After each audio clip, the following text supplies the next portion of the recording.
I've been associated with this course for 20 years.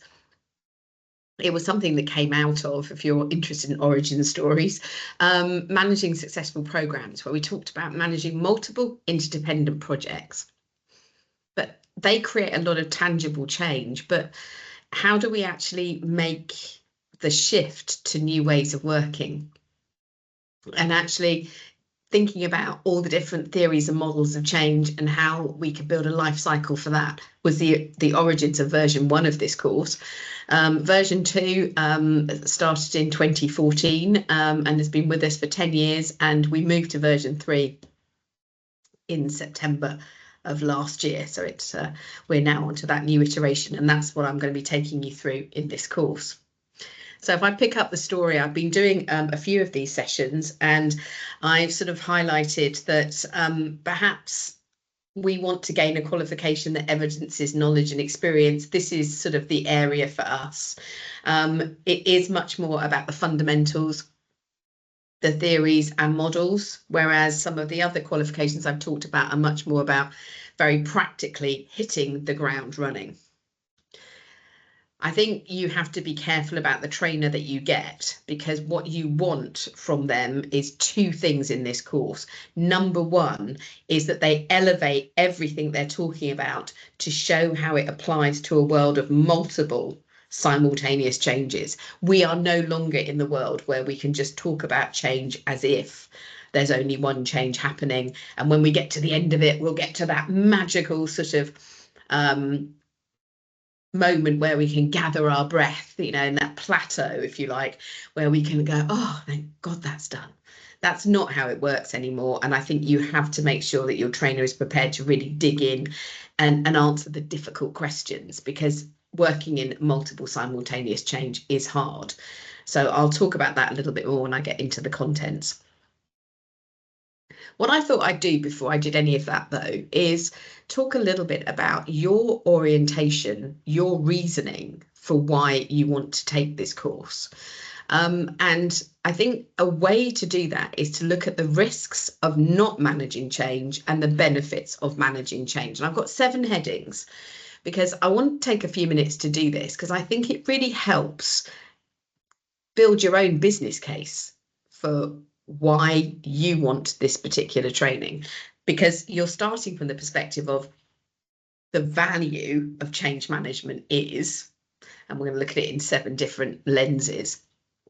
But I do think it's important to think about, I want to learn about change management. I want the evidence that I'm good at change management because.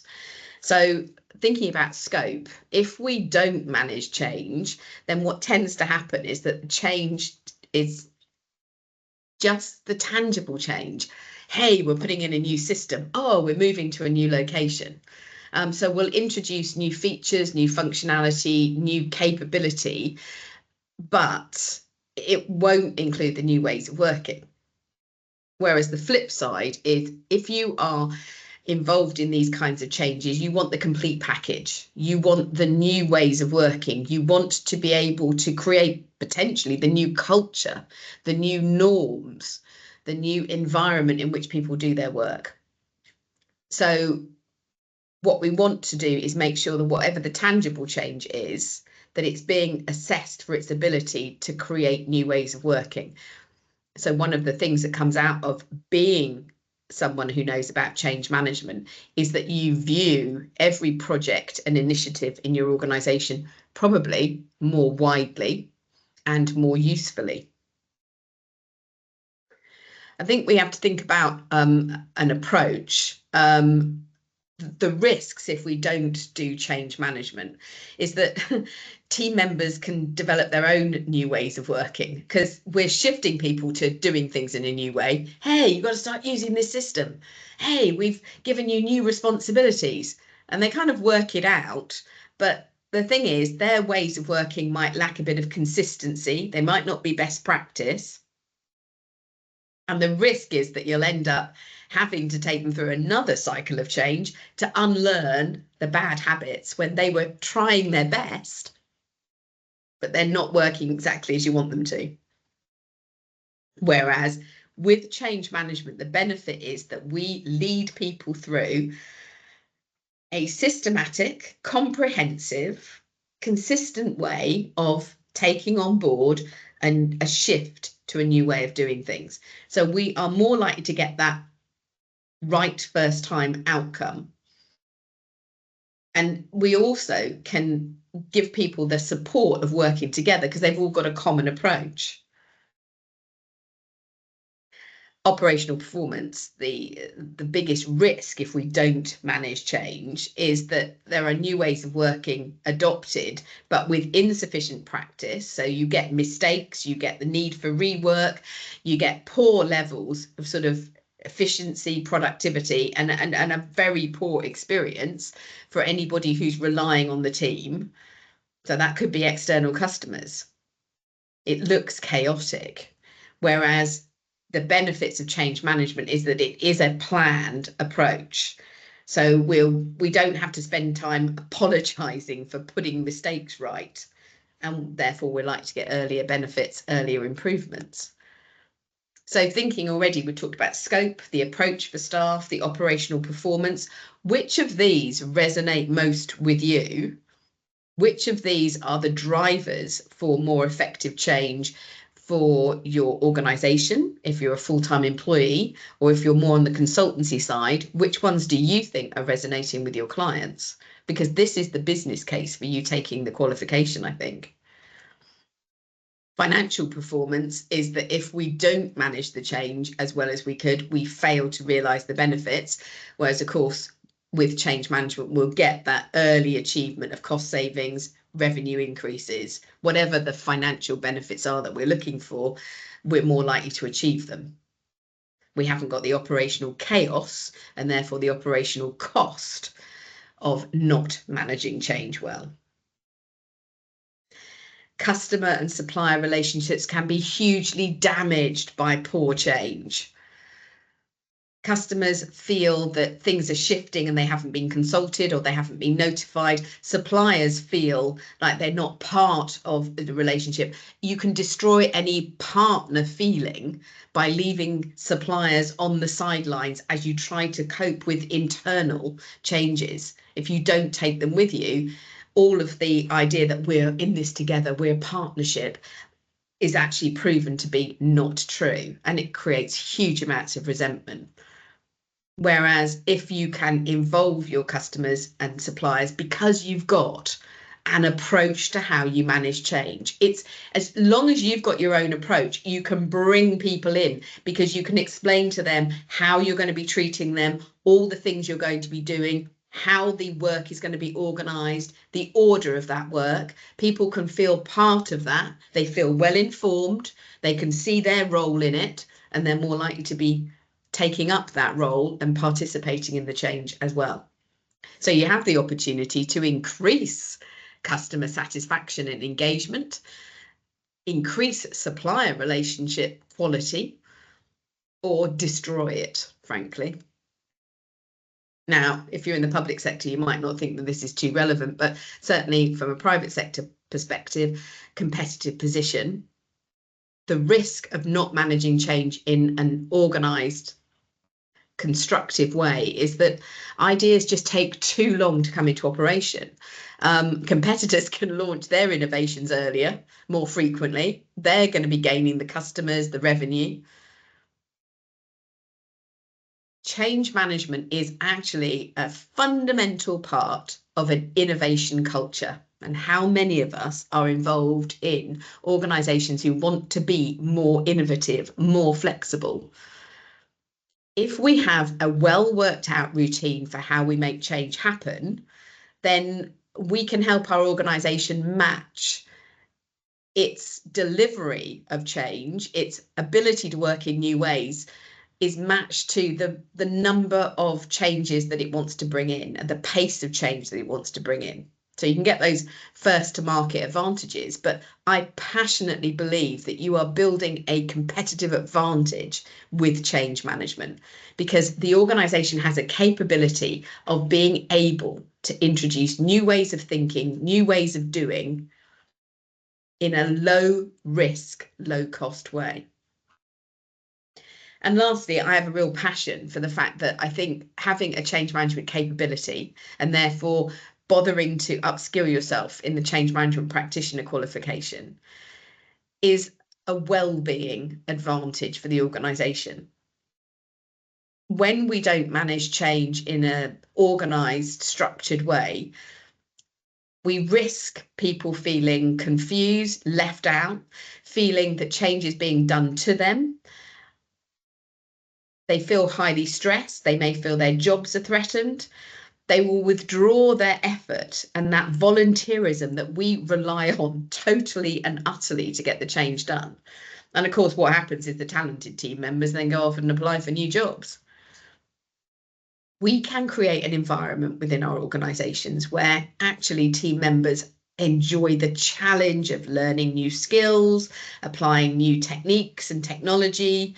Team members take pride in how forward-thinking their team is.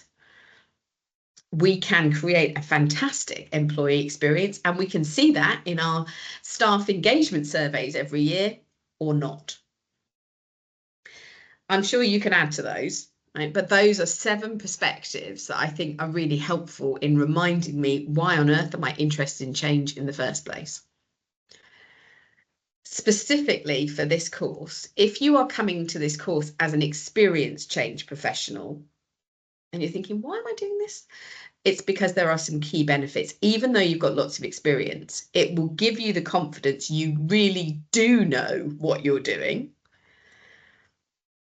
You understand the background to things that you do, techniques that you use. Now you know why they work and you can see the origins of them.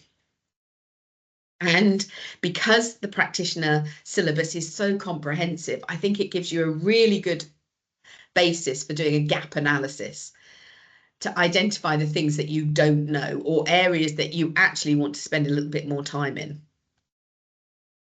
And I know from the people that come on my courses who are really experienced, but what they are getting is a completely fresh perspective.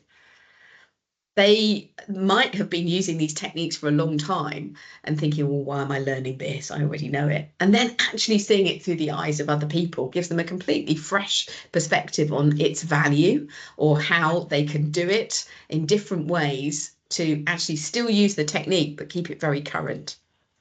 So experienced professionals, I think, get a huge amount out of coming on this course.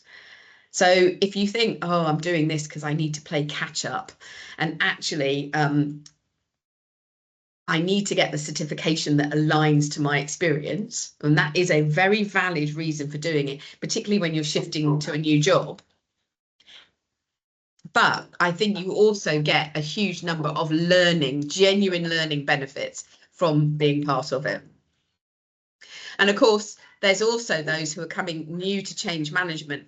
Rarely do people come in new to change management with limited other skills. They're often coming from a project background, an HR background. They might be coming from a business analysis background. Sometimes it's operational managers who want to do more in terms of leading change. But it gives you the confidence to get started. And crucially, I think it builds a fundamental understanding so that you've got a really good basis for moving forward. And I think it gives you confidence that you know all the theories and models that people are talking about. Because the number of times I look at what I'm given by the consultancies, and those consultancies are reworking theories and models that I'm training on this course. And I'm thinking, well, that came from Kotter's 8 steps. That came from Lewin's 3-step model. You know, so I think it does give you that feeling. Oh yeah, I do know what people are talking about. That's worthwhile. And it gives you the basis upon which you can build your future knowledge, because you're starting from a really strong perspective. And that certification just labels you as, do you know what? I've invested in this. I've made the effort. You know, it's really, yeah, I know what I'm doing. So I think that is a great way of sort of showing I'm enthusiastic about change. You can trust me to get involved in change. I have bothered to invest in this certification. So let me take you through the, it's now 6 parts of the syllabus. So we'll start with the organisational context and approach. We'll do people and change, and that leads on to change, leadership and teams, stakeholders and communication, work of the change manager. All of that is covered as part of the foundation. So the way this course usually works, and has worked now for 15 years, is sort of 3 days on the foundation. So often I run a Monday to Friday course. So Monday to Wednesday is all about getting that foundation certificate. So you can always split the course if you want, but there are 2 certifications within this course. The foundation level is covering these things, and then the practitioner comes on with more on the practical change. So organizational context and approach. We have things like there's a huge emphasis on co-design or collaboration, if you like. They talk about the end step model. So it might be Kotter's 8 steps. It could be bridges, endings, neutral zone, new beginnings. It could be the Kubler-Ross grief curve. They'll talk about some agile practices, so working not just in a more linear way, but also chunking things up to be more incremental and iterative. There's some good models on organizational culture, where we look at how do we shift the fundamentals of what's important to this organization. You will find strategies are sort of dotted throughout the content, and I'm a big fan of making sure we understand strategy is not anything massive and big and something that somebody senior does. Strategy is just it's setting out what your approach is. It could be just 1 page of A4 which says, right, this is how we plan to roll out and deliver what we're changing. This is how we perhaps want to manage all of our engagement with our stakeholders. People and change. This is when we start to get into, we want to engage people. People have different ways of doing things. So let's celebrate the differences. Let's look at how people need different styles of motivation. So we talk a lot about intrinsic versus extrinsic motivation. We look at the practicalities of creating a motivational environment, which leads us to how people see the world. They've done a tiny bit on neuroscience. Some of you know I'm the chief examiner for the Neuroscience for Change course. So they've done a little bit. They're not overlapping with the content of that at all. They talk a little bit about positive psychology. We talk about how people transition from I'm working in this current way, how I feel emotionally as I shift, as I transition, thinking about loss and how I'm grieving the loss of my ways of working and how I'm feeling threatened by losing all of my knowledge and skills and now almost having to start again, and how that feels, which of course leads us to a discussion of the competency model. We look at how we organise people in terms of making change happen. So we think about building a change agent network. We think about the different roles in change. We can't help but talk about those almost aspirationally, because we talk about what a sponsor should be doing and not necessarily what they are doing. We look at some models around team development, like Lencioni and his team effectiveness model, because what we're recognising is that during the life of the change, we are building at least one team, which is going to be that sort of collaborative team of those creating the tangible changes and those from the business working on the behavioural change. But we might also be creating another team, which is the change agent network. And actually we might want to build out a first iteration of the network, and then as we roll out the change, we're going deeper and deeper into the organization, constantly adding to that network.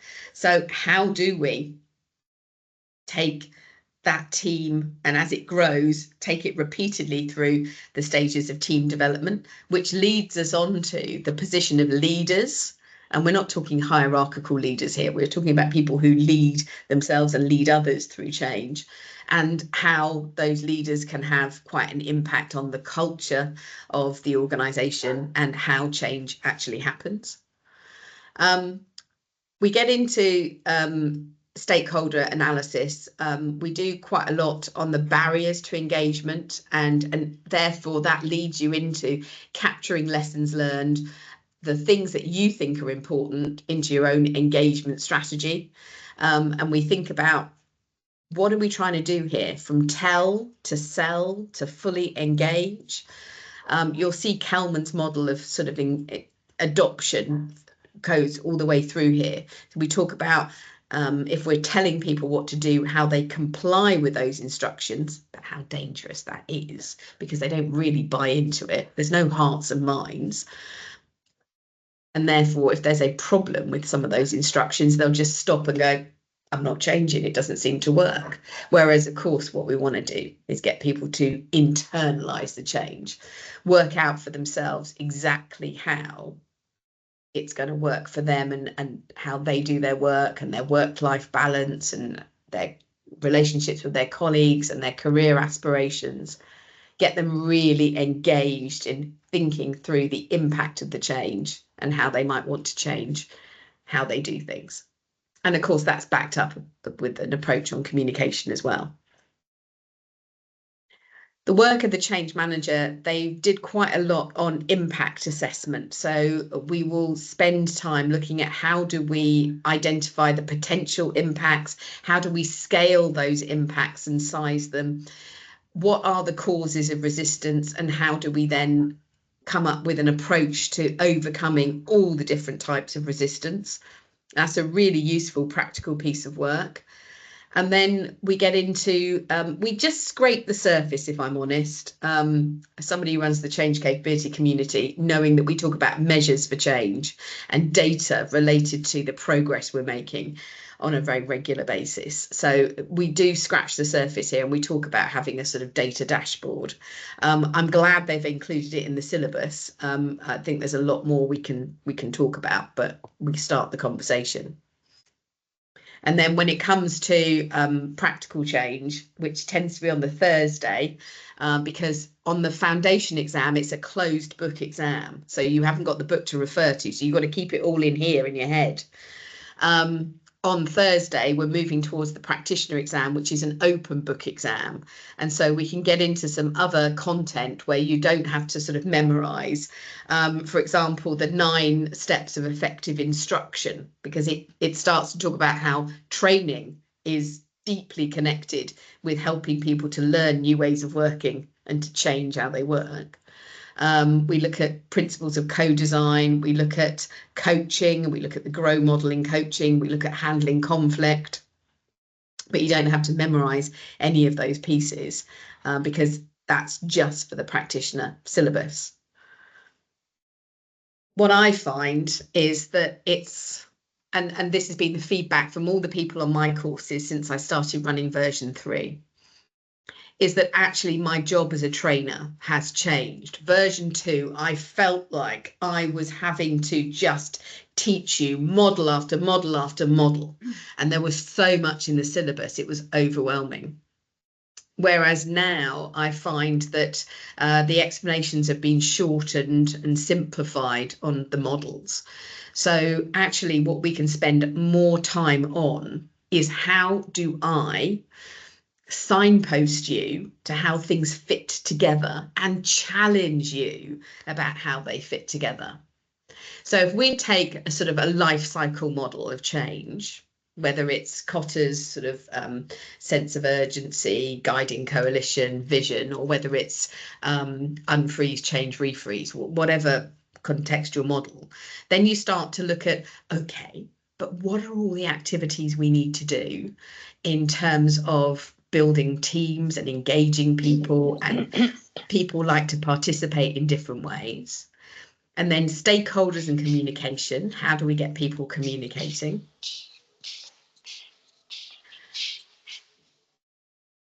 And then we're starting to think, I'm just trying to put a few people on mute who aren't on mute that I can hear in the background, so forgive me a moment. If that's you, if you can mute yourself, that'd be great. And then leadership and teams and how that fits together. And I think what you do in terms of the course, I'll lead you through a way in which you layer on this understanding. I want you to walk away from the course with a real understanding of, yeah, but how would I use this? So it is very much a sort of more theoretical understanding of all the change models, but that shouldn't stop a really good trainer making sure that you walk away with some kind of practical application. And I want you to walk away with your own sort of definition of the change plan. And what then goes around that is things like the impact assessment and the data and the measuring from the work of the change manager. And then later on, you'll get into deeper dives on co-design, sustaining the change, overcoming resistance, the sort of practical change pieces. But make no mistake, I think my job as a trainer is, and this is the compliments that I get on the course, is that this full sort of syllabus, what I am doing constantly is I am knitting back to something I've already talked about and how it fits together. For example, we might talk about psychological safety and leaders and culture and how they can set up a culture that encourages and supports change under change leadership in teams. But I will knit that back to stuff we've already talked about in terms of motivation and positive psychology.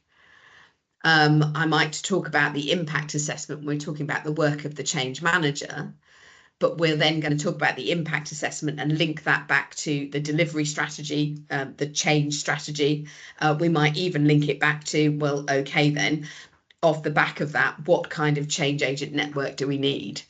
But I'm constantly going to link things back so you can see that you're not just going to touch on something once, but you're then going to see how it links to other things as we go through the course. So you should be going round and round all the time, building your fundamental understanding of how things work. So it's a busy week. It's worth bearing in mind it's a busy week. And if you are taking the course, I strongly suggest, not only do I make sure you get pre-course reading, but I strongly suggest that particularly Monday and Tuesday nights when you're getting ready for the foundation exam, you don't do anything but just have some time for revision. It's really important that you give yourself the time to catch up with yourself, really, and for you to knit things together. So that for me is the map of how things fit together. And basically get yourself on a course as soon as possible if you haven't got it, because I think the number of times I was looking for people for a change team only recently, and of course I looked on LinkedIn and what qualifications they've got, and I've got these people telling me they're a business change manager and things, but they haven't got this qualification. And I'm thinking, well, and there was somebody who was telling me about their business change experience and everything. I went onto LinkedIn and they did a Prince 2 project management qualification in 2016. I was thinking, good grief, it's 2025. So they haven't done any formal training for 9 years. They've done no formal training in change management at all. Okay. They might be passionate about what they're doing, because they are, but they're a bit of a risk. And I think when I compare them against somebody who's got some formal training and qualifications, who's just as good in interview, I'm thinking, to be honest, it's easier to actually invite the person with the qualifications onto the team. I'm just being honest, when you're looking at staffing up change, it's a hard enough sell to senior leaders to get funding for a change management team.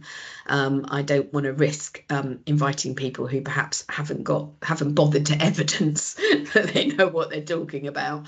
They might be naturally brilliant, but that's very difficult for me to evidence when I'm in the hiring seat. So that would be one of my comments. I also think it's a fantastic starting point if you're coming into the world of change and you kind of want to understand what it is you're taking on. This is the course for you. Did that help? That makes sense? Yeah. Yes, it did. Anybody got any questions for me? Anything you'd like me to add to? Yeah, Helen, over to you. With that last slide you showed, and it said book yourself on a course, and there was the agent and the other Agile ones. change agent, yeah. Yeah. Would you advocate? Because I've been that category you're talking about. I've done a lot of this in my job, but having the qualifications is challenging, especially working for the NHS. There's not pots of money. So is it a case of you really feel you have to start at the lowest qualification, work your way up, or is if you've got some experience, is there a better one where you jump in there and you go, I'll have enough probably to jump in there? Because obviously I think time and first of resources all, are limited. yeah, I get it. First of all, qualifications are good because they show evidence of what you need to know. If money is tighter, don't forget that this is a 5-day course with 2 exams, so it's going to cost more than, for example, on the right here, a 2-day course with 1 exam. I think you have to think about, actually, what am I trying to do here? Do I just want the evidence? Therefore, the change management practitioner might be right. But if you want evidence that you've studied and you've got an up-to-date qualification, but you also want sort of new and fresh thinking into your toolkit, and you want lots of new practical activities, then think about, particularly, I would have suggested in your role, the Agile Change Coach course. Right. Because you've got 43 techniques throughout the change life cycle, and they are all based on neuroscience, and they're all new ways of thinking things through. Right. So I do think that that's worth considering. Gintas. Thanks, Sorry, I'm sorry, Michelle, then Gintas. Sorry, I didn't see the other hand up. Michelle, over to you. Hi, Mel. First of all, your passion for this subject is inspiring and infectious. I've been working in project management for about 30 years, so you could say I've grown up with the discipline and the changing aspects and focus in that discipline itself. I'm also doing your course on the 3rd of March, the practitioner, and I'm really looking forward to the refresh. But I've got to say, I've heard you talk about change management before, and when this course was proposed to me, you know, is this something you're interested in doing? I've got lots of reasons to bring to the course why I want to do it, which I won't bore you with now, but your name being on it meant that I was brought in immediately because I've heard you speak on it before. So I just want to say thank you for championing change, and I'm really looking forward to the 3rd of March. Oh, that's fantastic. Thank you. I actually had somebody last night who was joining the change capability community, and he was struggling with his getting onto LinkedIn and things. And then he went, oh my God, it's the Melanie Franklin. Yeah. And I read that out to my husband, who did laugh. So he keeps my feet on the ground. So thank you for that, Michelle. That was lovely. Just one practical thing before we were in Gintas, you mentioned that the second exam is open book. Will we receive that book before the course, or is it an electronic? You get an ebook, so you can have it up on your tab as you're dealing with the online exam, which is what it's about. Last question to Gintas, because I know I've overrun. So go on, Gintas. Thank you. Very quick one. So once you pass an exam, is there anything like you have to maintain it every so often and maybe take some additional exams, or how does it work? Right, now I'm going to give you an unofficial version. They've put 5 years and you have to update each time. Personally, I've never, ever bought into that, because if you've done this qualification, it's with you forever. I think if you 5 years later, you want to do some more training, that's great, but use the training budget not to repeat the same course you've done, but use it for something new. But that's a very personal view. Thank you. Thank you very much.